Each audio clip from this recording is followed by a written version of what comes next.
What's up, guys, and welcome back to the DualSense podcast. This is episode 91. I am one of your co-hosts, Jason, and I'm joined, as always, again this evening by Hines, also known as Travis. Travis, what's going on this evening?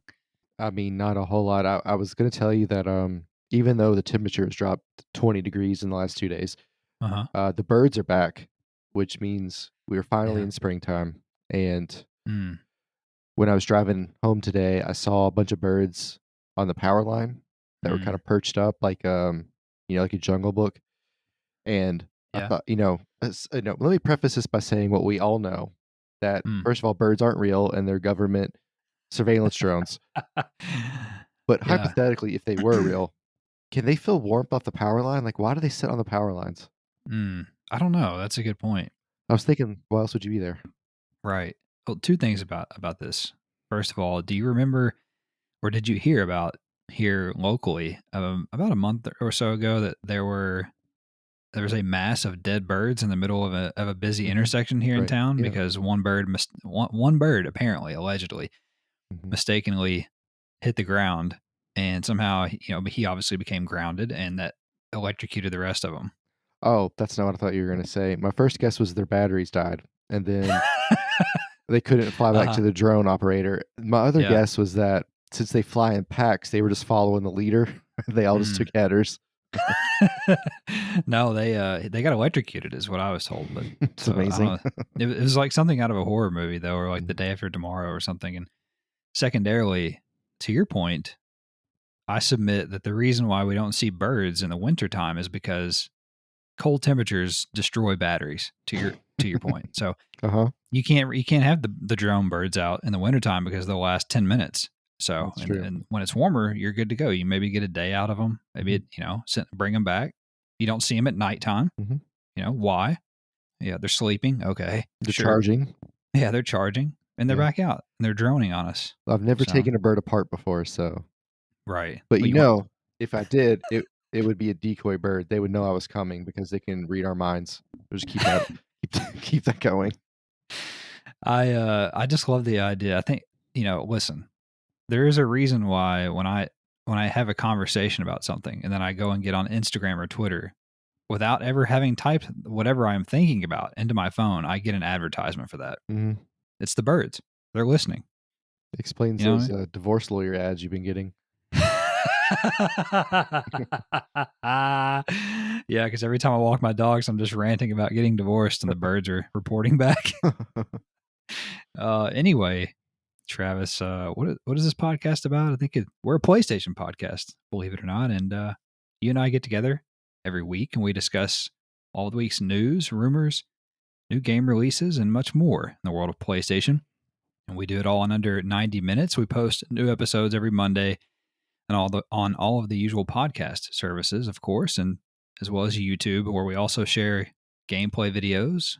We've got some Gran Turismo up there now for you from Travis's escapades this week, and I actually have some Cyberpunk 2077 gameplay I've got to get out to you all. And you can also find us on Twitter at the DualSense Pod, as well as other social media feeds like Facebook, Instagram, where I post virtual photography, mostly from Horizon Forbidden West at the moment.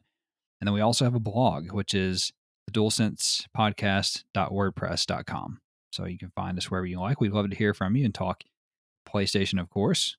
Without further ado here, Travis, let's jump into a busy week of news. And as I predicted last week when we had very little going on, this week is a motherfucker. So we have a lot to talk about here, and I've got a couple long-winded items here. I'll do my best. Yeah, you wrote a fucking novella here. I did. The first one is a novella, as he said. And but it's all good. We're going to get through it in under 90 minutes, as we always do, somehow. I've got my iced coffee here this evening, which I'm sure is much to your dismay to keep me going. So, did you make it? No, I did not make it. The Olive Garden made it. Let's start with number one. Sony Interactive Entertainment kept up their rapid pace of acquisitions this week, this time reaching an agreement to fully acquire Haven Studios, developer led by former Assassin's Creed, Star Wars, and Google Stadia executive Jade Raymond. Sony Interactive Entertainment originally partnered with and invested in the studio back in March of 2021 to create an exclusive new live service multiplayer IP for PlayStation platforms. Haven Studios will be PlayStation's 18th internal developer and their first Canadian-based studio, with a staff headcount of around 60 employees. We still have no idea what Haven is working on at the moment, but in statements following the announcement, both Raymond and head of PlayStation Studios Herman Holst offered a bit of insight. Holst told website gamesindustry.biz, quote, "We value the studio's dedication to building a player-first, collaborative game environment that can last for generations and are thrilled to have them officially become part of PlayStation Studios," end quote. Meanwhile, Raymond wrote in a statement for the PlayStation blog, quote, "Our first new IP for PlayStation is on track to deliver a AAA multiplayer experience with a vision to build a systemic and evolving world focused on freedom, thrill, and playfulness that will keep players entertained and engaged for years," end quote. While historically, PlayStation has enjoyed a lengthier period of courting studios, often partnering together on externally produced PlayStation exclusive titles for years before acquiring a team, this marriage, it seems, simply couldn't wait. So why the rush to get hitched? For two reasons, according to Holst. Excitement in Haven's project and a foothold in the Canadian development scene. Holst said, quote, "You're right. We could have just carried on in the capacity of having them being an external development partner. But what Haven has created is so exciting for us. There was just a desire to deepen that relationship. We have been very impressed with how Haven is coming together. It's just easier for us to invest in the team and game more deeply this way. It is a testament to the fact we've been very impressed with the progress that Haven has made. They're actually exceeding a lot of the plans, including in terms of time, which very rarely happens in game development, let me tell you.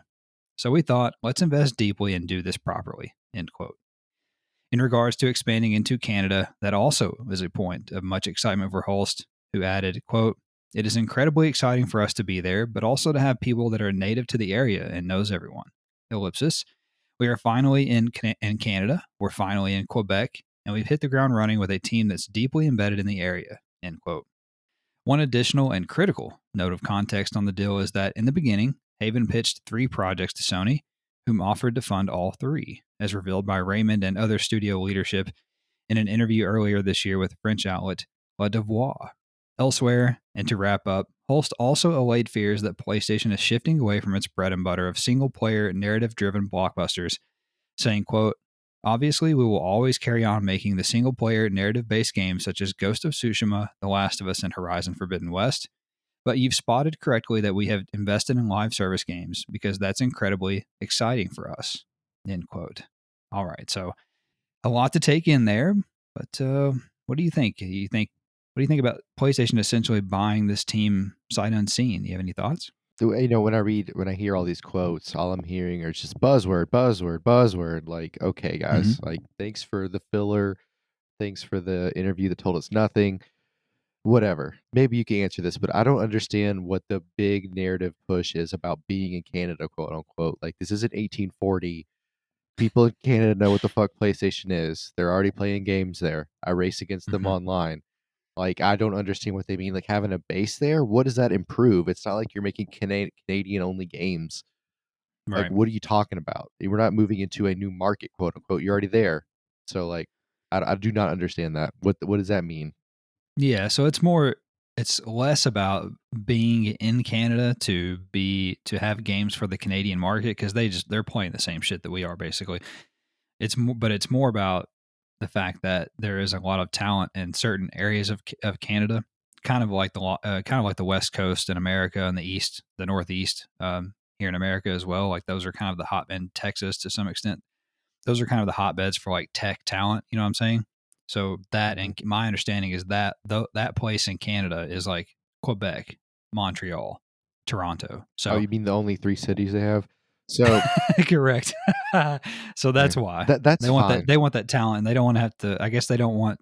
It's easier to go there and get that talent than to say, "Hey, move out of Canada. You're Canadian, but leave Canada and come to North Carolina to work at Insomniac, for instance." Yeah, I guess that makes sense to me, but I guess as a industry giant like Sony, I would be like, yeah, you Right. can fucking move or don't come. But I get Yeah. it. I Sure. get it. Sure, sure, whatever. I'll give that a pass. We talked earlier on a few podcasts ago about how, Haven had pitched those 3 games and they wanted to fund all 3, which is like unheard of basically. Usually you get one, a tryout, right? So Hmm. the fact they wanted to fund all 3 is interesting to me, and you know, now they've bought them fully and integrated them fully. is interesting. We always talk about, relationships start hot and heavy, burn out fast. The biggest, brightest suns explode the fastest. So whenever Mm, somebody says, "Well, we just couldn't wait, we had to have it," I always feel like, how long is this really going to last? yeah. That makes me wonder a little bit. But there's no reason not to trust their vision as of what we've seen so far. And I know at the end there, Hulse talked about, yeah, we haven't forgot what our bread and butter is, the single player narrative base. We get that, but Hmm. we want to also have live service, which makes sense. You want to have both, kind of with the way games are now and where they're headed in the future. You want to have both of those items. But Right. when I read about Haven and Sony buying them, the vibe I get is they're valuing quality in their purchases. Like, Yeah. we're going back to that, right? We're making sure we're buying quality, like quality studios. We're making quality partners. So that's what I feel like with this. And to me, that's the bigger picture. What these three games are, who knows?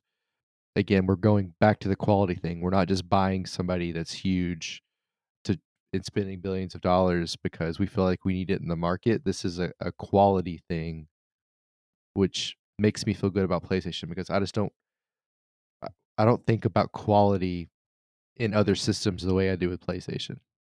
Right. And I think they've worked to build that reputation, and I think that they do have that reputation. I agree with you. Because of that, I think they have a lot of brand loyalty. People like me and you have been playing PlayStation since we were kids for that very reason, because it's, a high quality. It's always typically some of the best hardware and so on. So with that in mind, I think that if you think about a potential, well, more than one, because we know they're developing several live service games, but you think about live service titles and what PlayStation quality could bring to a live service title. Because in my opinion, there's only a few titles that are really, I guess, high quality. That would be GTA Online, Warzone, Fortnite. Animal Um, Crossing. no, And, those are like the top tier. But at the same time, all of those have their issues. Not to say that PlayStation's live service titles won't have their issues, but I think there's it makes me a little bit excited to think about what Sony could do. When their turn comes, what does that look like? What type of quality bar does it have? So that is exciting. The part about this that I guess leaves me trepidatious or doubtful is that Haven is obviously a new studio. They haven't made a game. We don't know what type of game they're making other than it's a multiplayer live service. We don't know a genre, anything, perspective, nothing. Mhm.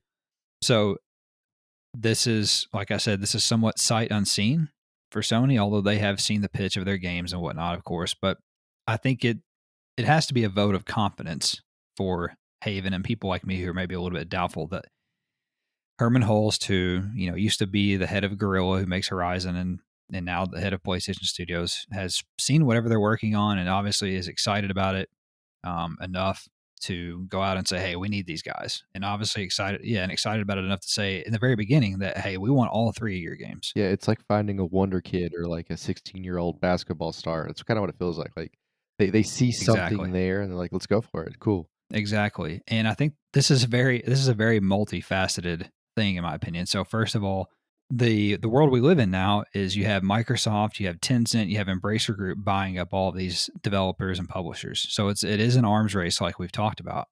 So in the past where PlayStation has organically got these teams, for instance, they've made several games with Housemarque or several with Bluepoint and then they've bought them. They don't necessarily have time to do that anymore because if Haven Studios comes out, gives PlayStation an exclusive game, yeah, it's a banger, well then somebody else could go buy Mhm. them based on the product that they make for PlayStation. So if PlayStation feels at all like this could be something, then it almost feels like they had to do it in a way because of the landscape that we live in. So that's the first thing. And then secondarily, I think that just is about that's as organic as it's going to get. I feel like for PlayStation going forward in terms of getting new studios or buying new studios. I don't think that it's going to be the way that it used to be because that's just the nature of it. So, but yeah, it's exciting. It's hard to get too excited without knowing exactly what they're making though. So we'll have to wait and see on that. We're probably 4 or 5 years away, I would say, from whatever they're doing. I think they have to build a pirate game or Taiwan takes them over or something like that. Probably. They sold their soul to Canada. They have to make like an ice hockey game. There is, on the Haven Studios website now, there is what appears to be concept art for whatever game they're working on. And it looks like, honestly, it looks like Starfield from Bethesda. It looks like a sci-fi, obviously open world game. I mean, the concept art looks cool, I guess, if you want to go off something like that. But yeah, so we'll have to wait and see what exactly it all means. It's exciting nonetheless, and it's hard to imagine that this is where we're at now, that we have to just, not we, but Sony, PlayStation has to just buy studios, that they don't have that established relationship with anymore. So, number 2, the long-rumored and poorly kept PlayStation secret Projekt Spartacus will be revealed imminently, according to Bloomberg's Jason Schreier, perhaps even by the time you hear this show. Schreier reported that Sony plans to reveal the service this week alongside a quote-unquote splashy lineup of hit games from recent years, according to his sources. Spartacus will be a reimagined combination of sorts of both the PlayStation Plus and PlayStation Now subscriptions, and as previously reported, will include game demos and streaming at the highest subscription tier, although first-party titles will be absent from the service on their respective release dates. So, finally, going to figure out what Spartacus is. Do you have any excitement over this, or are you just whatever? Well, I think, like most PlayStation users, PlayStation fans, what I'm the most interested in is to see where my current tier falls, my current subscription falls. Sure. So that's interesting to me. I'm interested to see what my stacked stuff does, if it falls in, if it falls out, whatever. I want to know all those things. That's a big those question are the mark. easy things, the things that most interestingly come to mind. I'm interested to see what the splashy lineup is, because like more than likely it won't be splashy for me. But that's fine. I get it. So You never know. But I'm excited about it in general. I think it makes sense to combine these two subscription platforms, as we've said before. Like it's always been weird to me they were separate. Right. One of the things that's funny to me online is like people will be like, when is Sony gonna have a cloud-based gaming thing that rivals what Microsoft has? And it's like, we've had PlayStation Now for like 4 years or something. Like, we have that already. Yeah. There's people who argue that this isn't a direct competitor to what Game Pass is, which I didn't really understand the argument. I read multiple opinions and posts and articles about like why this isn't a direct competitor to Game Pass, and I don't understand how it's not still. I still don't get it. I don't understand what they mean. It's just like semantics arguing about nothing. Of course it's a competitor, and from a business model, it makes a lot of sense to consolidate these two things together anyway, even if they're not trying to compete with what Microsoft's doing with Game Pass. I agree what we talked about before about how I don't think there's going to be necessarily AAA stuff immediately. Like, there's no reason for Sony to make these first-party things available for free right off the jump, just because you're a subscriber. Like, they sell so many copies. It's unwarranted because the market's not demanding it, and then 2, you're cutting a lot of revenue. So I don't think we'll see that. That even if you're on the highest tier, like, to me, that doesn't make sense. Right. Wait until the market makes you do that, because I'm not sure Sony is healthy enough in the cash flow sense that Microsoft is, where like Microsoft can just take those hits. I don't think Sony can do that yet. Yeah, so we have a couple of big questions about this too. I think is the first one is, what is the pricing scheme? And then also what, like you said, what happens to our current subscriptions? I think that's probably the biggest problem that they have to figure out, because everybody, most people are stacked, like you said, for a long time, if not months, then years, on both Plus and Now, because there are sales and whatnot. So I think that's a problem that they have to address in a fair way, or the blowback on that is going to be astronomical, in my opinion. I don't think they can afford to mess that one up. Also, like you said, they're not going to have first party games there on day one. They're just not. They can't do it. Like you said, it's not possible. And I think they obviously know that. So I think that they have to really, I guess my question is, what else are they doing to really make this splash, as Jason Schreier says? Is it really just games, other games that they're going to add to it, or is there something else in the service that we don't know about that is really going to make people feel like, wow, that's a really good value or that's a good deal. So I think they have to hit the mark is what I'm trying to say on this, because of the fact that there will be no first party titles. Back to your other point too, I think that they are competing with Microsoft Game Pass on some levels. They're obviously direct competitors, so that they have to be on, and to an extent, right? But I don't think it's apples to apples, but I also don't think it's apples to oranges. So I think it's more like apples to pears because of that lack of first party games. You can't truly, say this is this and this is that. Like, oh wow, we got The Last of Us over here, and then Xbox is giving us Halo. Like, you're not going to be able to do that. So there is some difference, but you're right. It is in response to what Game Pass is and what it has become for Microsoft. You couldn't sit here and tell me that Sony was always planning on doing this. I don't believe that. Maybe they were going to consolidate now and plus in a way, but I don't think they were going to do it to the extent that they're planning to do it, or at least what we've heard of it so far. So, but it's exciting. I'm interested to see what it is, and I'll probably, if it makes sense, I'll probably get the highest tier. But I'm really the most curious, not even about the pricing, but what they're going to do with my current subscription. And part of me feels like they're really going to mess that up. I don't know why, but part of me really feels like they're going to mess that up. But maybe not. Maybe we'll be pleasantly surprised. Number 3, Gran Turismo 7 developer Polyphony Digital and president Kazunori Yamauchi took to the PlayStation blog this week to apologize to fans for last week's debacle regarding a busted patch which downed the servers for more than 24 hours and nerfed the in-game economy to a frustrating state for many.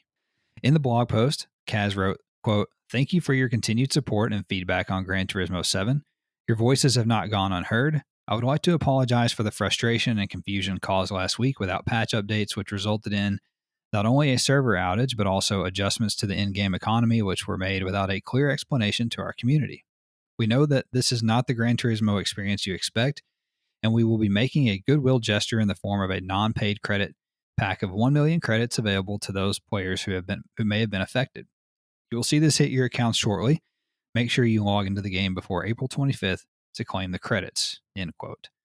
Polyphony will also be making further changes to the reward system in an update coming in early April, which will include increased rewards in some World Circuits events, the addition of high rewards for clearing the circuit experience, increased rewards for online races, new endurance race events, increasing the limit of non-paid credits that players can accrue from 20 million to 100 million, an increased quantity of used and legendary cars on offer, and finally, in another update arriving by the end of April, limited time rewards payouts will be increased, more World Circuit events will be added, even more endurance races will be added as well, and the addition of online time trials will be included, as well as the ability to sell cars that will all be added to the game. So there's a lot of moving pieces here with your beloved Gran Turismo.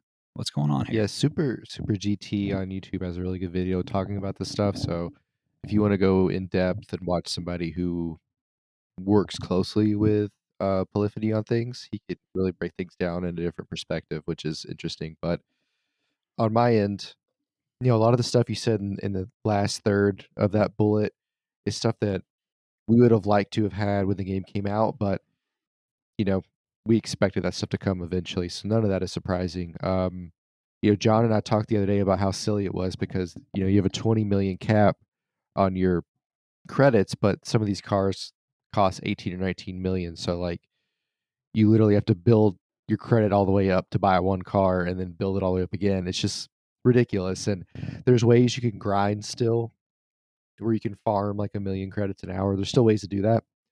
Unlike most people, I expected there to be something weird with the in-game currency. It's always been kind of weird with Gran Turismo. If you've played Gran Turismo 1 or 2, then you know what it's actually like to grind for credits. Like it's a fucking problem. This game isn't as bad as that. So a lot of these people have no idea what it's like. I mean, I sound like a boomer beating on my wall about the old days, but like seriously, it was a fucking problem. Like you wanted to buy a Mustang, like yeah, you're gonna have to basically play for 25 hours. Like it was a lot. But anyway, look, I'm glad they're gonna fix it and readjust it. There's always gonna be a readjustment with it. I always expected that. I'm excited that they are increasing the quantity of cars used in Legendary. I'm excited that I could sell cars now, which I told you last week. Like I have 2 of the same car. Can I not sell it? That's retarded. Well, now Now I can. Cool. The addition of the endurance races is something that the community asked for. Like, one of the cool things about iRacing and Assetto Corsa and some of these other games is they'll have these endurance races online. And before, the only way I could do endurance races on GT Sport was like, I could do a 100-lap race with some people online. But now, there's going to be an 8-hour race that's going to come up. Hopefully, these are like online things where you can just jump on the server and race for that long. They're going to add a 24-hour race, which I'm sure they'll have at the Daytona layout and Le Mans to replicate those events. So that stuff's really Yeah. cool. My hope is that you'll be able to get in and out of the car with other people, like, and have a team, because there's no way anybody's going to drive for that long by themselves. So it'd be really cool if there's a way where you could Right. pit. I could hop on and get in the car like you can on other games. So little things like that would be really cool. But yeah, I mean, the thing is they'll fix this, and in 3 or 4 months, nobody will be worried about this anymore. Of course, they got review bombed because that's what happens today in today's society. I get it. I get it. It's a little silly, but I get it. I mean, what can you do? But yeah, I mean, look, we know they're working on it, and they usually tell you what they're doing. Like, Kaz is really good about this. This is what he'll come out and tell you. Hey, which is what he did with it. Was what he did in the quote you read. He came out and told you, "Hey, we messed up. We're going to work on it. We're going to fix it, etc." So look, I mean, it is what it is, but they're on the right track. This isn't Cyberpunk. Let's calm down. The game's not broken is kind of my thing. Like, it's playable. I mean, more than playable. It's fine, like the game itself. But like I mentioned to you, I guess last week, maybe, or the week before, it does make me nervous what's going on with Gran Turismo. How, going back to our last news story about how Sony intends to handle live service titles kind of going forward, and hopefully they can kind of learn from the experience and figure out Right. that there is a fine line. There is a fine line where of making money but also keeping the customer happy, because we live in a world now with video games that we understand that they're going to be monetized, especially if it's an online title or multiplayer title. We understand that that's, for better or worse, that's something that we're going to have to deal with. So I think all we can ask now is for it to be fair. you know That's the biggest gripe that we have with the currency is it's just not fair. Yeah, exactly. So I think that's just something that they have to learn from, kind of going forward, and I'm sure that they will. And it's nice of Kaz to come out and say what he said, and we'll give him a little bit of a benefit of the doubt, because I don't has Gran Turismo ever really been like this way, in terms of like a live service or what? There's some of that with GT Sport, and we had similar issues with the server a few times. And like the biggest issue with that was with the updates, they would change the penalty system. It was kind of a revolving door of net code leeway. Gotcha. But even on GT Sport, like the currency on that game was still hard to get to. It's just the way it's always been. Like it's not supposed to be easy. It's supposed to be a reward. But hopefully they can balance it out. Number 4, Sony was busy showing off the PlayStation VR 2 to developers this week behind closed doors and under NDA at the Game Developers Conference. The early impressions from a couple of developers paint the upcoming hardware as a revelation in the VR space. Chet Valacek, Mm-hmm. maybe, a former Valve veteran and currently the CEO of developer Stray Bombay, shared his impressions of a tech demo on Twitter, saying, quote, "Had one of those VR moments today playing in the new PSVR 2 HMD, whatever that means. Where the world just feels different when you return, question mark." End quote. After No, fans, what is it? no, I don't. We will. After fans criticized his take as hyperbolic on Reset Era, a developer from Truant Pixel corroborated the claims by adding, quote, "Sony has been extremely deliberate with a lot of their choices about this thing. They've been reading the room for a long time now. Performance and immersion goes beyond resolution. The numbers certainly matter, but the whole is definitely greater than the sum. Ellipsis. Haptics make a bigger impact than you realize. Think about the first time you experienced DualSense. Now consider it in the context of VR." End quote. What do you think? Does this pique your excitement at all further for PSVR 2? I mean, yeah, this all makes sense. This is kind of what we talked about a few months ago. Like, oh, it has haptics. Like, that's gonna be dope. Like, Yeah. now I'm interested. I mean, putting on a headset where the screen's basically really close to your face, that's all it is. Like, that doesn't really do much for me. Like, that's what I never understood about VR. You put the headset on and people are like, "I'm so immersed in my headset." It's like, dude, when I play a video game, I only see the screen. Like your eyes focus into like 30% of your field of vision because you're focused. So like to me, driving on my screen without VR, it's not that different to Right. me, other than I don't get nauseous. But having the haptics, that is a difference, right? It's like we went to the Corvette Museum last week and I raced on the sim and the car moves on the sim. It's completely different than racing on a sim without it. Like to me, that's the level I'm thinking about. Like it goes from being, oh, it's pretty close, but then it's like, oh my god, it feels like everything's happening, right?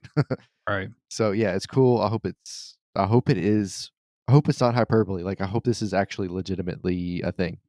What does he mean by it's like coming back down to earth or whatever? I don't know. I imagine it's like after you come and you. Uh-huh. Anyway, I'm sure it's great. Oh man. Whoa. So this this leaves me excited. More excited even than I was before for PSVR 2, if I could speak of what we know about it from a specification standpoint. I was excited about that alone, but after hearing someone who's obviously experienced it say that those things, that definitely heightens my excitement for it. And I can't believe I'm actually saying that, considering I'm not a believer necessarily in VR or that it's even necessary at this point in video games. But maybe this is the one that is going to change that. So if that's the case, that's exciting.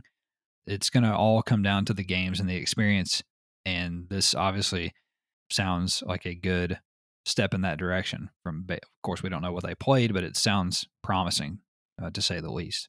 One of my things with VR is, how like you watch these shows about like the unknown history of or something, or listen to a podcast, they'll talk about like, I don't have a great example, but like the light bulb. Somebody else invented it and it was around for 3 or 4 years. A better Right. example that I know something about of is like moving pictures. Like there's a guy that made like in the 1870s or 80s, somewhere around in there, he made like a running horse and it was a motion picture and he showed it to all the elites around San Francisco. Like it was this big thing. It was really, really cool. And then fast forward 20 years, you have silent films, right? Like, I want to buy a VR at the silent film part. I don't want to be the rich person in a room that's seeing this little thing go in a circle. And I feel like VR2 is the silent film part. Like, I don't want to be the early adopter that's so early it still doesn't really work. Right. It's exciting is all I can say, really, I guess. I don't part of me is skeptical still, I guess, in a way, but when you hear stuff like this, it's hard to remain skeptical at the same time. Number 5, The Witcher series developer CD Projekt RED announced that the next entry in the series is in development, and it appears to be headed in a new direction. In a statement, the studio said, quote, "We're happy to announce that the next installment of Witcher video games is currently in development, kicking off a new saga for the franchise. This is an exciting moment as we're moving from Red Engine to Unreal Engine 5, beginning a multi-year strategic partnership with Epic Games," end quote. Although no timeline or any other details were shared by CD Projekt Red, a piece of promotional art released also features a Witcher medallion with a lynx, which could potentially indicate a new direction and cast of characters for the franchise. So I know you're not a Witcher guy, but Mhm. it's going to be a big game. What do you think? Do you have any thoughts? Got any new coins for The Witcher? Yeah. I thought the medallion was kind of cool because it made me Mhm. wonder, like, from what I know about The Witcher, it made me feel like we were in a different time frame. Yeah. So that was interesting to me. I don't really know what that means. Yeah. So the Witchers, there's different schools of Witcher. There's like the wolf. I think there's like a wolf, like a snake or something, like, I don't know. But anyway, long story short, the lynx is not a part of the Witcher lore. I guess it's fan fiction. So that Oh, seems that seems to mean that it is definitely going in a new direction. so if they incorporate fan fiction, that's kind of interesting. Mhm. No, I think it's cool they're going to Unreal. I mean, I like that idea. I'm, for some reason, should I not like Epic Games? Like every time I see Epic Games, I get annoyed. I'm not really sure why. Something about it bothers me. That makes it less exciting for me. But it will be nice to see if CG Project Red can actually redeem themselves with this in a way. Like, hopefully everything goes well because we don't want another Cyberpunk, especially with a Witcher series game. Like, please don't do that. I don't Right. I don't want to I don't play the game and I just don't even want to listen to the Fallout. Sure. Yeah, I agree. Yeah, they've got to hit the mark on this one. and I think that's partially why they're going to Unreal Engine 5. I think because it's probably easier to develop on. I think it's easier to recruit people to develop on Unreal Engine, is my guess, since it's not an in-house proprietary thing like Red Engine. It's exciting that they're going to move to Unreal Engine 5. Of the tech demos and stuff that we've seen, it's a very capable development engine, so that's exciting. And I'm just excited in general about playing a new Witcher game, and I'm more encouraged by it after having played Cyberpunk 2077, at least this current version of it, which I'll talk about a little bit later. But yeah, this is big. It sounds like, this is far off. Obviously, this is probably going to be the game that comes out the week after the next Horizon game, because that's kind of the thing is the next big open world game comes out right after a Horizon entry and just crushes. So, but yeah, it's very exciting, very exciting. Hopefully they can, like you said, pull it together, not have another Cyberpunk situation on their hands, and just take the time and get it right. Number 6, our favorite insider, Mr. Tom Henderson, was added again this week, this time revealing that French publisher Ubisoft is planning an E3-style event to take place sometime this spring. Henderson says that a whopping 20 games are lined up for some form of an announcement. Your pirate game, Skull and Bones, as well as Avatar, Frontiers of Pandora, The Division Heartland, which he has heard is almost ready to launch. Jesus, okay. A sequel to open-world RPG Immortals Phoenix Rising, Assassin's Creed Rift, which is the Valhalla standalone spinoff, which should be out by the first quarter of 2023, as well as the live service Assassin's Creed Infinity, which is not expected until 2024 or 2025, according to him. Ghost Recon Frontline, which he says is the furthest away from release of the 3 free-to-play titles that we know are in development. The newly rebranded X Defiant, which dropped the Tom Clancy name. Prince of Persia Sands of Time remake, which was essentially rebooted, he's heard. A second unannounced Prince of Persia title that will be a 2.5D game. What? The Crew... Huh? What? It'll be a 2.5D How can you have game. half a dimension? It'll look... It's going to be like... trying to think. What's that game?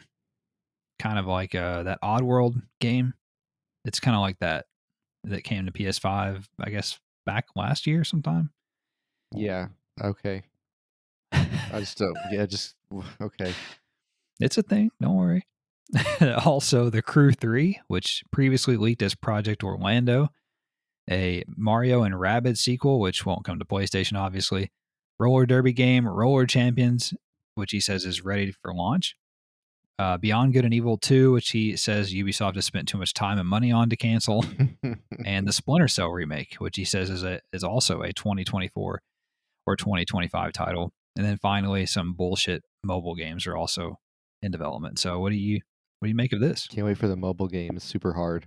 Yeah, I mean, it'll be nice to finally see what the Heartlands is. It kind of just fell off a cliff, which makes me kind of worried. I mean, hopefully it's good. Like we talked before about like, a good game and a good movie, what those things mean. Like, like they keep putting Citizen Kane on the top 100 movies of all time. Like, no, it's not. Like it's edited in the first modern way. That doesn't mean it's a great movie. Like, let's calm down. So I have a similar thing with these games. Hopefully, Division Heartlands is good. I want to play that. I want to see what the Skull and Bones game is, and the fact that they've had so many delays and restarted so many times, and now they're at the point where we're going to get something from them after all those delays seems like very fast and probably will be shitty, is what I feel like. I don't want to watch the green guys from Avatar, get on Pandora and try to find edgy music. Not interested in that. None of the rest of this sounds really that fun to me, to be honest with you. I always have high hopes for Ghost Recon, though. I always do. Hopefully, although it's not Ghost Recon anymore, or Tom Clancy. The Tom Clancy X Defiant thing I am excited about too. So we'll see. But I have my eyes on those for sure. I don't have any hope in your pirate game. I'm sorry. I don't either. I don't have any hope. Although Tom has said that he heard that it's not in too bad a shape, whatever that means. So I guess there's potential there, but it just doesn't seem like it with everything that's been going on. I most likely won't play the Avatar game because I don't even think Avatar is relevant anymore. I think they've missed the boat there, but I'm sure it'll sell fine. I am most excited, of course, about the Division Heartland, but I do plan on checking out all of the free-to-play titles to see if any of those stick, and I'm sure that Heartland is the most likely to do so. The Assassin's Creed Rift game, is mildly interesting because allegedly it's going to be more of a stealth focused, like small spinoff. It's not going to take 60 hours to beat, and it's not going to be this big, I don't know, melee combat fest. So that's intriguing.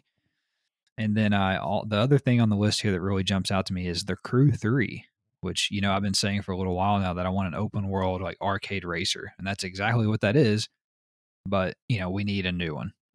We need a new iteration of it, something built for this generation of consoles. So that's exciting, and I am interested in the Splinter Cell remake as well. But that's so far off that I can't even think about that.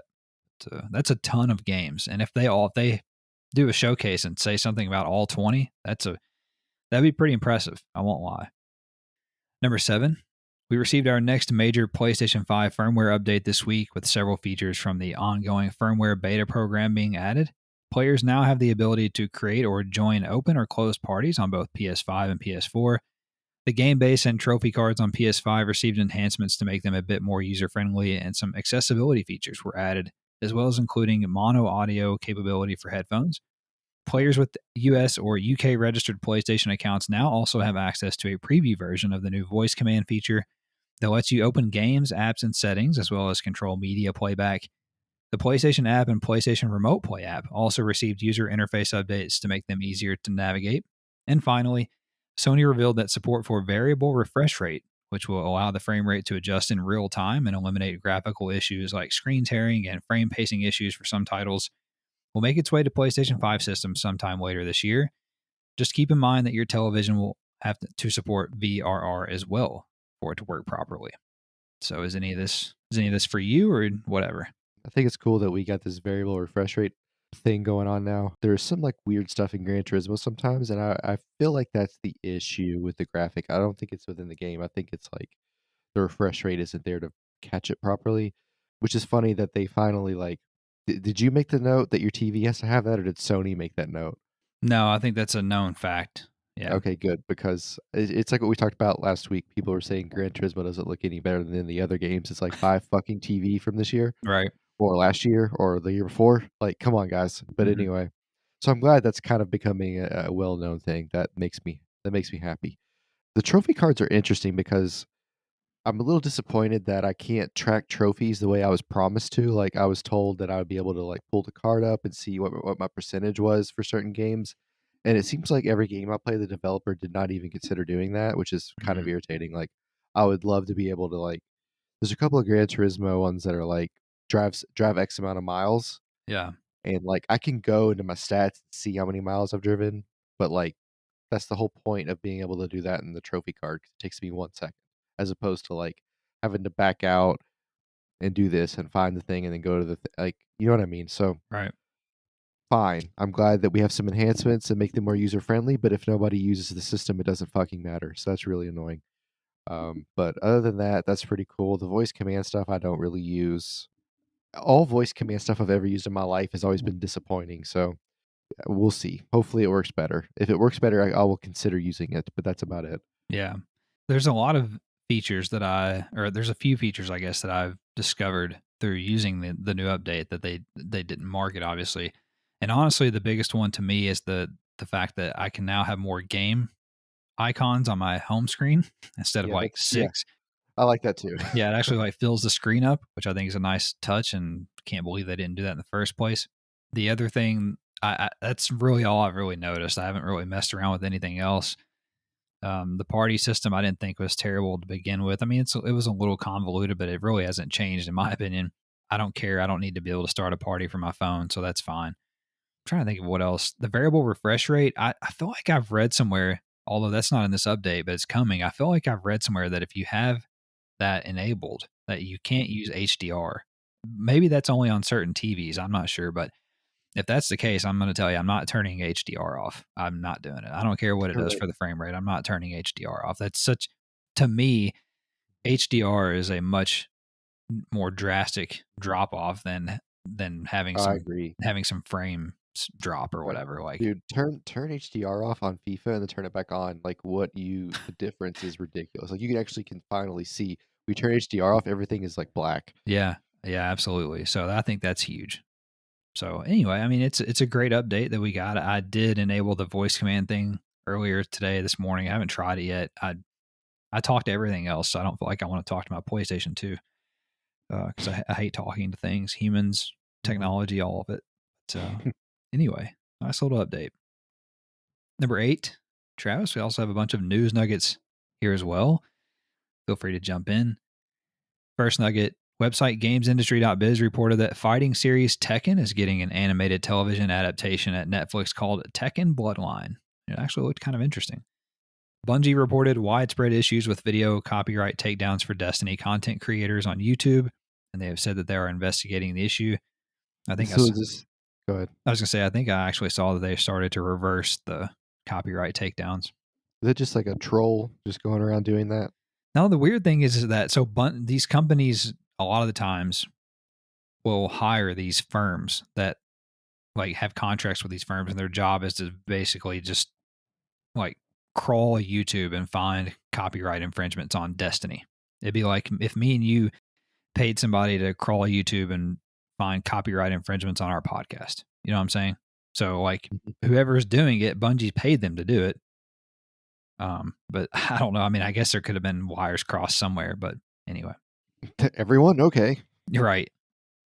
Also, Unity announced a new update to the popular game development engine that sees a drastic improvement in capability, including photorealistic humans. They showed off a trailer for the engine called Enemies, if you're interested. It was actually pretty impressive. Developer Rocksteady Studios officially delayed Suicide Squad Kill the Justice League until spring of 2023. It will be 8 years since they last produced a game by the time it comes out. It's amazing. That's fucking stupid. There's a whole thread I read on Reddit the other day about why Batman wanted to basically take over the Justice League, and there's a whole theory behind it. It was pretty interesting. I'm not going to go into it because you'll fall asleep, but it was pretty cool. Ukulele developer Playtonic has opened a second office in Leamington Spa, United Kingdom, as they expand to work on multiple projects. Grand Theft Auto 5 overtook Elden Ring as the UK's best-selling game last week, and it was the second biggest digital launch of the year behind only Elden Ring. Grand Theft Auto 5, it's been around since third generation, and it's a bestseller list in the UK. It's funny. Speaking of Grand Theft Auto, website Video Games Chronicle reported that Rockstar announced the Grand Theft Auto Plus program for Grand Theft Auto Online. The monthly subscription service will cost $5.99 a month and will only be available on next-gen consoles. It will offer a number of benefits, including a monthly deposit of $500,000 into your Maze bank account, free cars and properties, certain free liveries and upgrades for vehicles, as well as Grand Theft Auto bucks and experience bonuses, among other benefits. This is a fucking joke. Yeah, lots of people aren't happy. I mean, this is the world. This is the world we live in. It's what we're headed for. I mean, it's not the first game to charge a monthly subscription like Final Fantasy 14 or whatever does it. And I'm going to tell you guys, if Grand Theft Auto is doing it, other games are going to do it. So yeah, just buckle up. It's hard to imagine why I need a monthly subscription to play a game. I mean, in a sense, it's similar to buying a battle pass, I guess. Right. Yeah, I get that. I guess. It's just not for me. Hopefully, I never have to do this. Right. Also, EA Sports announced a 1-year delay of their new EA Sports PGA Tour game. Previously due to launch this spring, it will not release until the spring of 2023. EA has not released a major golf game since 2015. Them and Rocksteady must have drank the same shit. I was going to say, yeah. Former BioWare general manager Casey Hudson revealed that his new team, Humanoid Studios, is developing a brand new AAA sci-fi universe. Just do these people brand themselves as AAA? Like, yeah. Or do you have to spend a certain amount of money on it to cross a AAA threshold? Like, well, I think so. It's both. So I think you can just say, yeah, we're a AAA studio, but that indicates that you're going to spend an X amount of dollars on that, like $150+ million on a video game. Yeah, like if you've never made a game, and you're coming out, you're like, man, I'm gonna make a AAA game. It's like, what do you mean? You've never made a game. Right. Next nugget.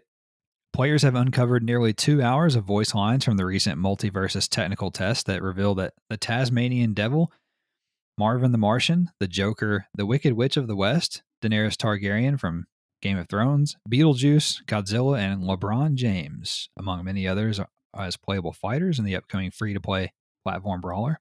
I was Really excited up until that very last one there when we got LeBum James in there. But you can just beat him every time. Yeah, jokes aside, I'm extremely excited about this.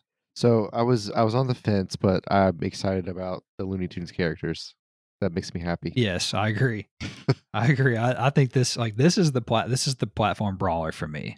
Like, no offense to Smash and all that, but like this is sounding very good. We'll see.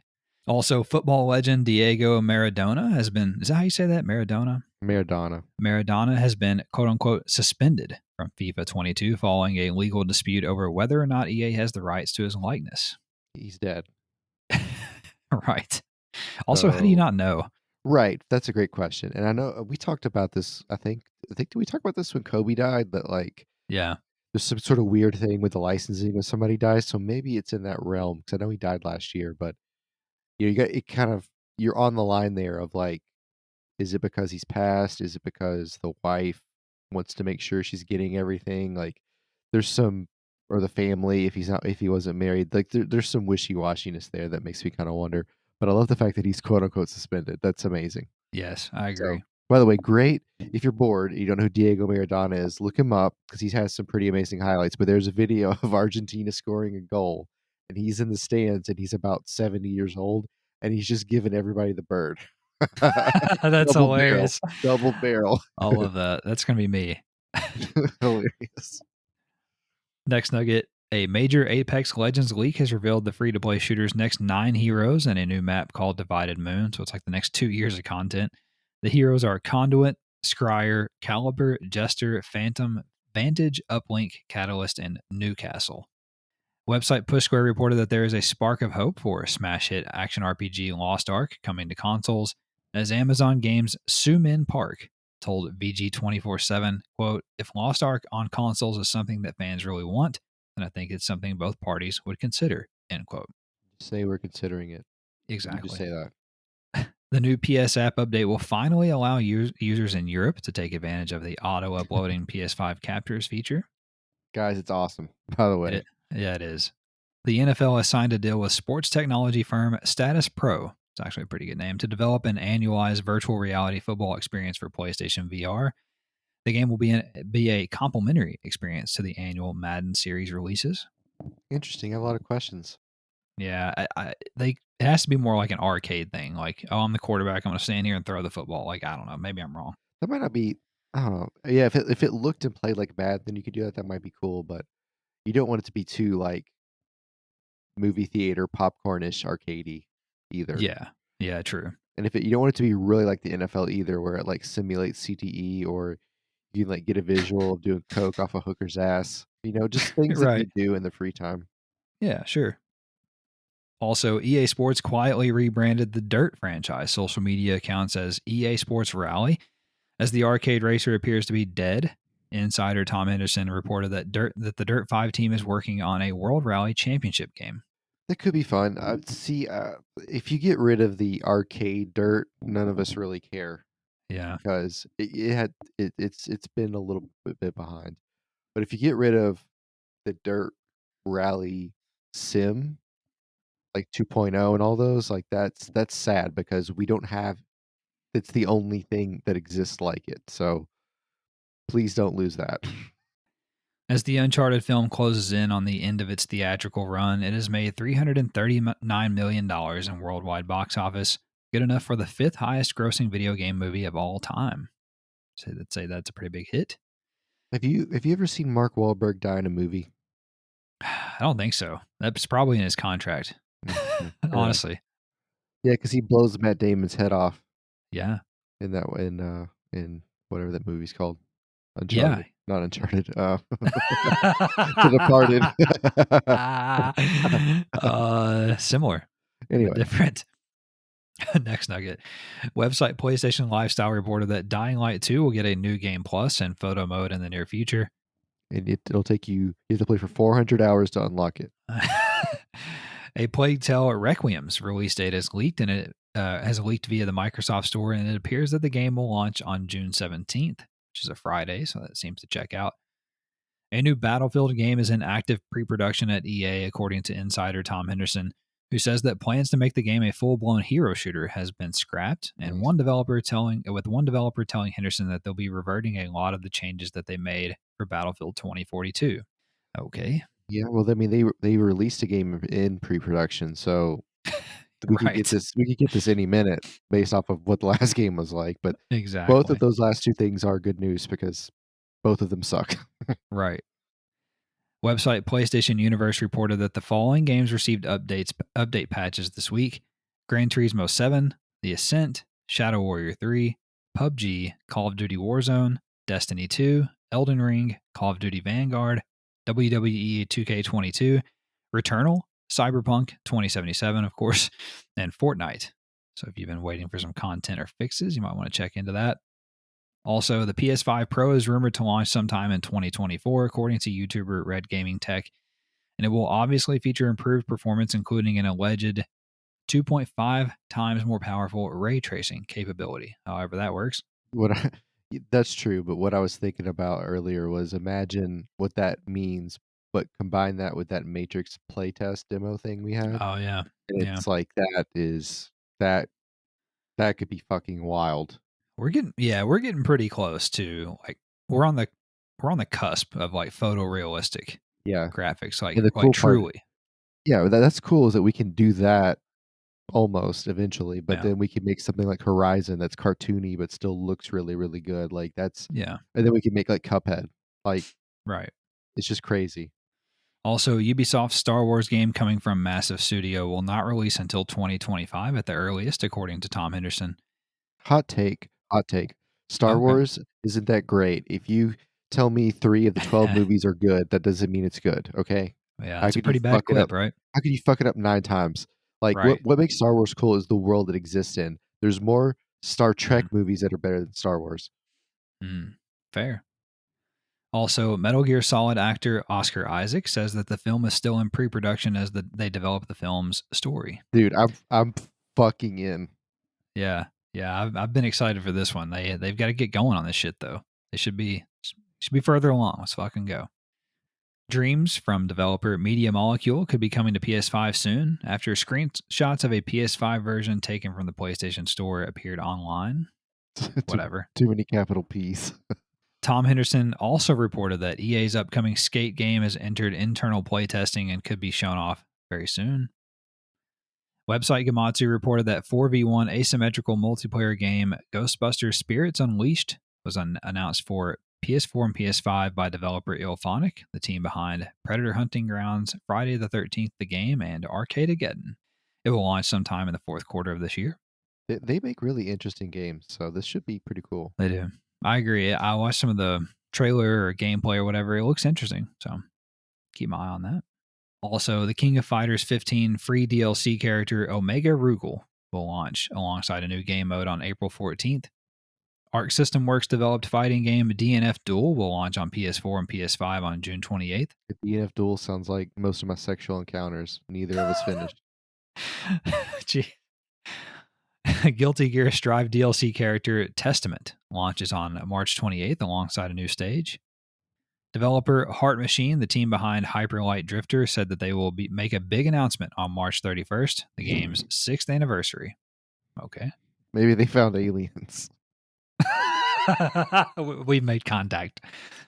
Also, developer Mojikin Studio announced that their slice of life narrative adventure game, A Space for the Unbound, will now come to PS5 in addition to the previously announced PS4 version sometime later this year. Twin stick shooter tower defense game Slaycation Paradise was announced for PS4 and PS5 from developer Affordable Acquisition, but no release date was given. I watched the trailer for this gameplay trailer, mind you, and it looks kind of cool.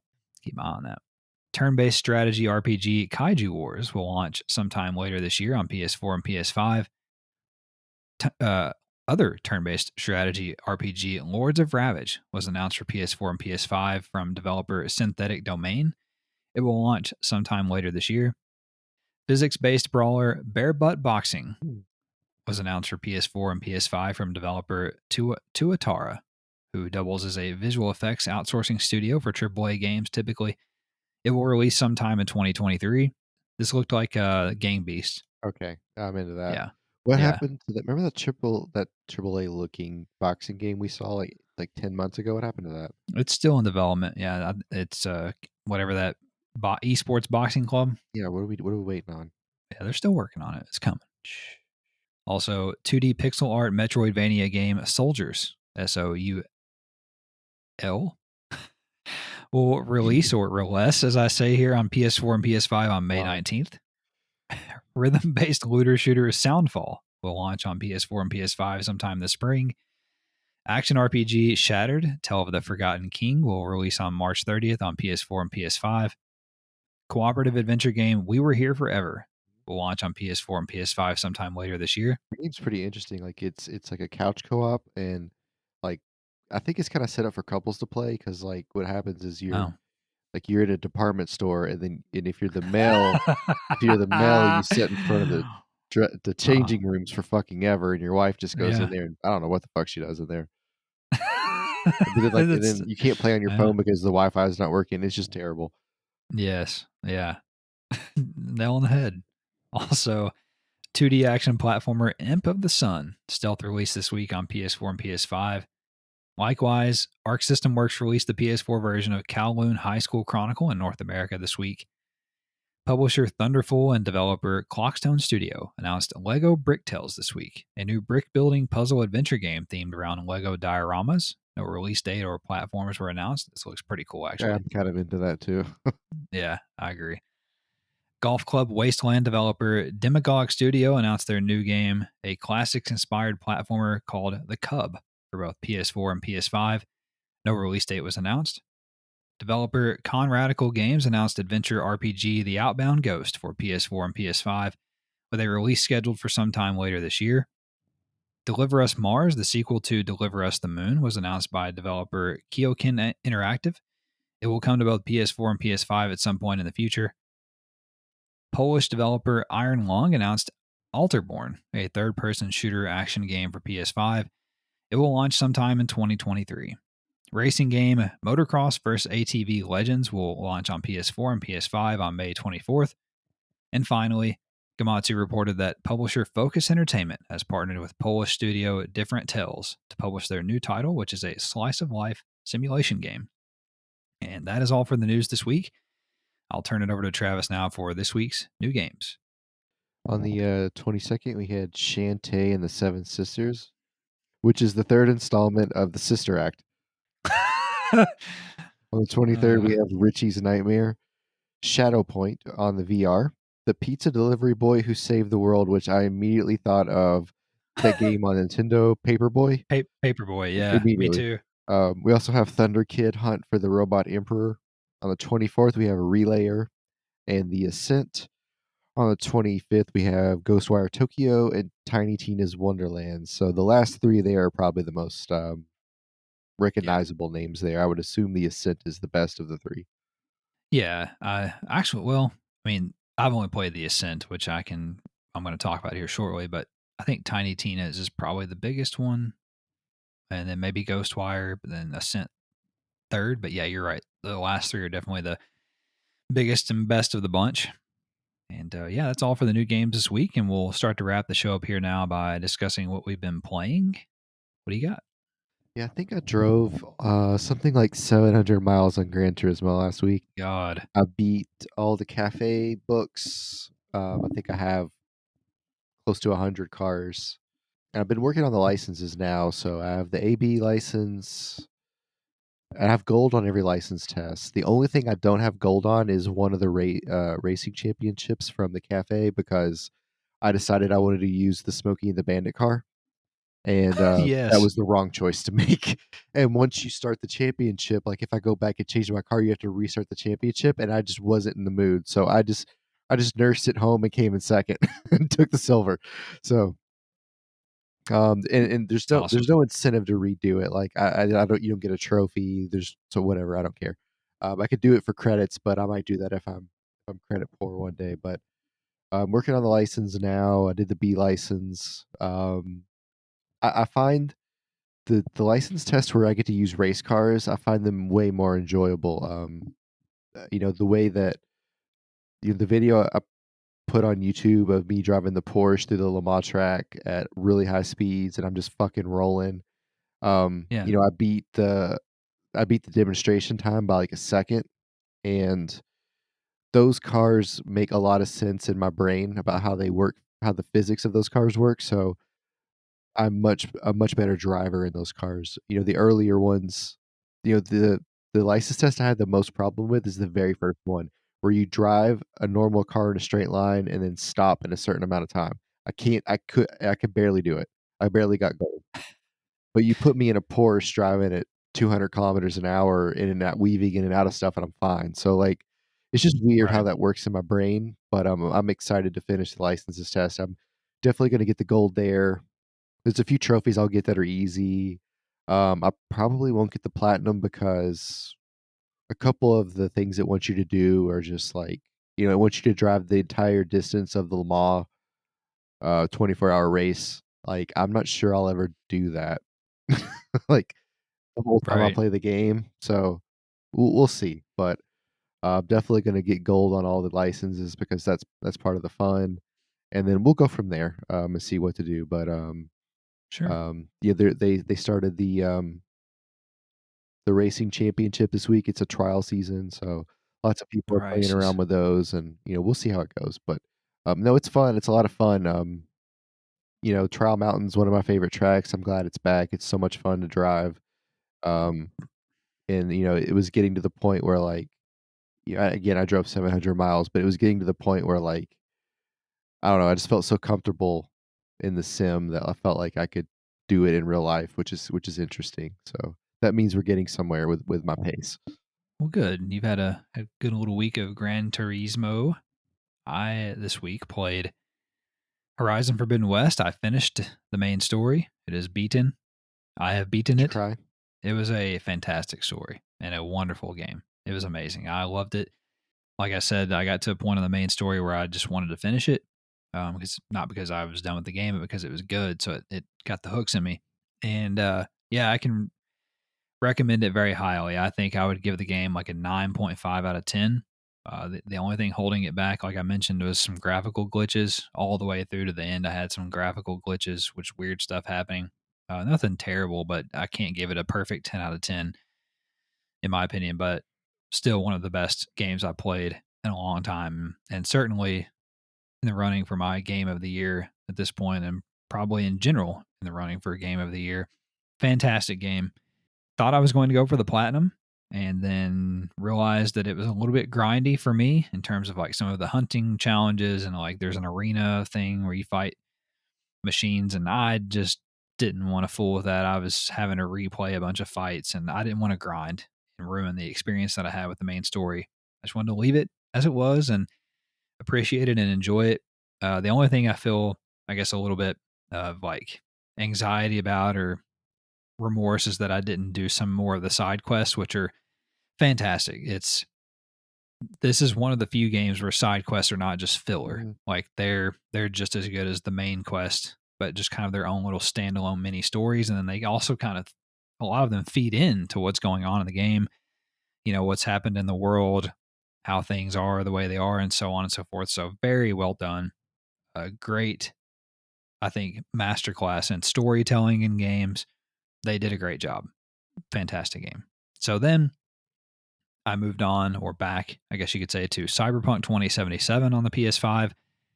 And I've been playing that since then, most of the week. And I got to say, that game has sucked me in as Mhm. well. It's got the hooks in. It's definitely not as good to look at as Horizon, which is, I mean, there's very few games that are at this point, and but there's something really good about it, and it's definitely the version of the game that we should have had at launch is this version. The biggest thing, in my opinion, that really has changed or sets this game apart, and no pun intended, is the DualSense. The DualSense really does a lot for this game, especially in regards to combat. The Mhm. guns feel so good on it with the haptics and the triggers and everything. You know, I love the combat in the game. It's awesome. And then there's something about CD Projekt Red quest design and just some of the little nuance. There are some things that I noticed. I was thinking about it today that a game like Cyberpunk does, that is, I think, what the next evolution has to be for a game like Horizon, in that your choices within a quest, within conversations with people, within the Mm-hmm. story, they Mm-hmm. matter. Like, so the quest can go a couple different ways depending on how you answer someone in a quest or what decision you make, Like when you blew that guy's head off. like when I blew that guy's head off, obviously, I did something totally different the first time I played it. So I think that kind of dynamism in quest design is something that's really cool and really special. And I'm having kind of probably my best like first person RPG experience since like Skyrim, I think, with Cyberpunk. And I'm not Yeah. saying it's as good as Skyrim back was when it launched, but it's very good, very good. So, and then the last thing I've been playing is the Ascent, which it just came out. I played it for the first time last night. Played it with John a little bit. We got like past like the what I would say is the tutorial mission, which It's par for the course wasn't for really John. right. And we got to like the open world kind of hub area, and it is awesome. It is like it's like if Cyberpunk and Dead Nation had a baby, is basically what this game is. It's a isometric kind of top down twin stick shooter, looter shooter, with quests and things like that. So it's not linear in that way like Dead Nation. It's really good. The thing that really kind of struck John and I guess, is how good it looks. Like the graphics, and it's weird to say that, I guess, about a game like that, because you wouldn't think of like an isometric Dead Nation style game and think, oh man, this is a really graphically pretty game. You know what I'm saying? But it is. They've done a good job with it. The environments look good. The effects are pretty good. Really good. I don't have anything to complain about so far, but like I said, we're just getting started. So, but so far so good. Anyway, that's it for me, and I think that's it for the show as well. We'll get out of here. Made it in under 90 minutes, of course, like we promised. And if you guys enjoyed the show, don't forget to subscribe so you get a new episode delivered every Monday in your podcast feed. Also, if you'd be kind enough to review and rate our show, we would appreciate that. Leave some stars, thumbs up, or write us a review. Tell us it's bad or good or indifferent. Also, don't forget to find us on social media to chat PlayStation with us. Find us on Twitter at the DualSense Pod, as well as Instagram and Facebook. Or you can check out our blog as well, the DualSensePodcast.wordpress.com. So without any more babbling, we'll get out of here. You guys take care and have a great week, and we'll talk at you next time. Bye-bye.